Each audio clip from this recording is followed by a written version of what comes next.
혹시 나는 이게 맞다고 생각하는데 왜 세상은 전혀 다르게 돌아가는 것 같지? 이런 생각 한 번쯤 해보지 않으셨나요? 오늘 이 시간에는 바로 그 충돌의 핵심, 두 개의 왕국, 두 개의 윤리라는 개념을 가지고 그 근본적인 이유를 한번 파헤쳐 보겠습니다. 네, 바로 이 질문에서 모든 이야기가 시작됩니다. 우리가 그냥 막연하게 느끼는 이 어색함이나 이질감이요. 사실은 단순한 기분 탓이 아니라 거대한 두 세계관이 정면으로 부딪히면서 나는 소리다 라고 말하는 아주 흥미로운 관점이 있거든요. 네, 바로 이런 거죠. 이 갈등은 뭐 어쩌다 보니 생긴 사고 같은 게 아니고요. 애초부터 서로 다른 방향으로 달려가도록 설계된, 그래서 부딪힐 수밖에 없는 필연적인 충돌이라는 겁니다. 그렇다면 이 모든 갈등의 뿌리가 되는 세계관이라는 거 대체 뭘까요? 세계관은 말 그대로 세상을 바라보는 안경이라고 생각하시면 쉬워요. 우리가 어떤 색깔의 안경을 쓰느냐에 따라서 똑같은 풍경도 전혀 다르게 보이잖아요. 바로 그겁니다. 자, 그럼 지금부터 이 거대한 충돌을 일으키는 두 개의 다른 안경이 대체 각각 어떤 모양인지 그 기초부터 한번 살펴보겠습니다. 자, 첫 번째 장입니다. 필연적인 충돌. 모든 갈등은 그 뿌리, 그러니까 기초에서 시작되잖아요.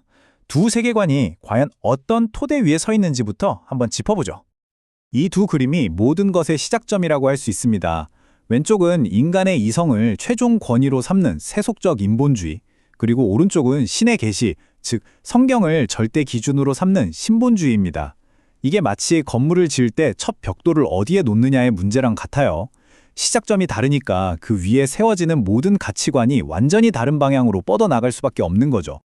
이런 인본주의적 세계관이 어느 날 갑자기 하늘에서 뚝 떨어진 건 아닙니다. 이 타임라인을 쭉 따라가 보면요. 르네상스 시대에 인간의 잠재력에 주목하기 시작해서 계몽주의를 거치면서 인간의 이성을 거의 왕좌에 앉히죠. 그리고 과학의 발전을 통해 물질적인 세계를 탐구하면서 점차 신을 배제하고 인간을 세상의 중심에 두는 방향으로 발전해온 흐름이 아주 명확하게 보입니다. 자, 그럼 이런 근본적인 차이가 우리 실제 삶에서 구체적으로 어떻게 부딪히는지 한번 볼까요? 첫 번째 충돌 지점, 바로 정체성과 젠더 문제입니다. 신본주의 관점에서 정체성의 뿌리로 제시하는 구절이 바로 이겁니다. 여기서 핵심 키워드는 창조하셨다는 부분인데요. 이 구절을 근거로 해서 성별과 같은 정체성의 핵심 요소는 우리가 선택하는 게 아니라 창조주에 의해 설계되고 주어진 것이라고 해석하는 거죠. 자, 여기를 보시면 두 관점의 차이가 아주 극명하게 드러납니다. 한쪽은 정체성이 창조주로부터 주어진다고 보고 다른 한쪽은 나 자신이 만들어간다고 보죠. 결국 주어진 설계도냐 아니면 스스로 하는 조립이냐의 대립인 셈입니다. 이 관점에서는 이 갈등을 설명하려고 아주 흥미로운 신학 용어를 쓰는데요. 자연스럽게 흐르는 강물, 즉 창조된 본래 질서를 피지스라고 부릅니다. 그리고 그 흐름을 거스르는 모든 것을 파라푸신이라고 부르죠. 그러니까 이 문제는 결국 자연스러운 강의 흐름과 그것을 역행하려는 힘 사이의 팽팽한 긴장관계라고 보는 겁니다. 정체성 문제만큼이나 뜨거운 두 번째 충돌 지점으로 넘어가 보겠습니다.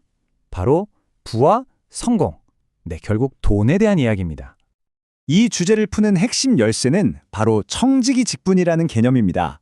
이걸 아주 쉽게 말하면 내가 이 집의 주인이 아니라 집을 관리하는 관리인이라고 생각하는 거예요. 그러니까 내 것이 아니라 진짜 주인의 것을 잠시 맡아서 관리하는 역할이라는 뜻이죠. 이 청지기 직분의 논리는 딱 이 두 단계를 거칩니다. 첫 번째 전제, 이 세상의 모든 것은 궁극적으로 신의 것이다 에서 시작해요. 자, 만약 이 전제가 사실이라고 받아들인다면 두 번째 결론은 아주 자연스럽게 따라오죠. 아, 그렇다면 인간은 진짜 소유주가 아니라 그 자원을 관리하는 청지기일 뿐이구나 라는 결론에 이르게 되는 겁니다.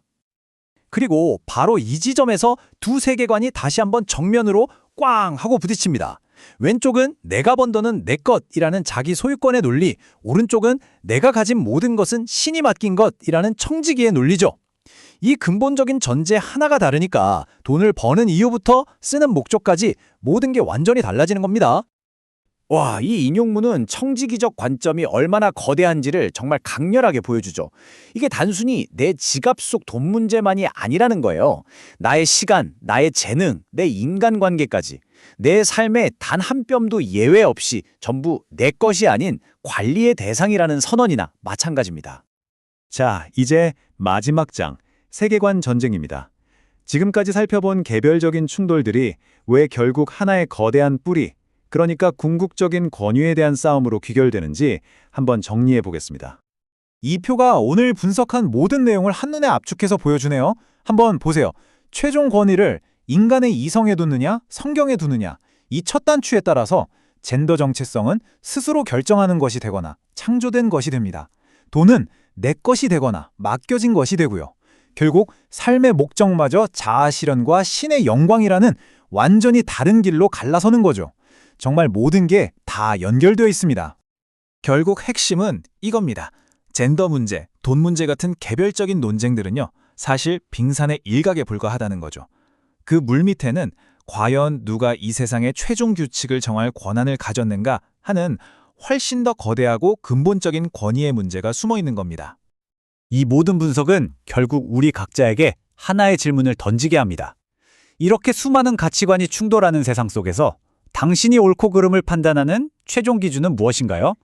당신의 세계관을 단단하게 붙들고 있는 그 궁극적인 권위는 과연 어디에서 오는 걸까요?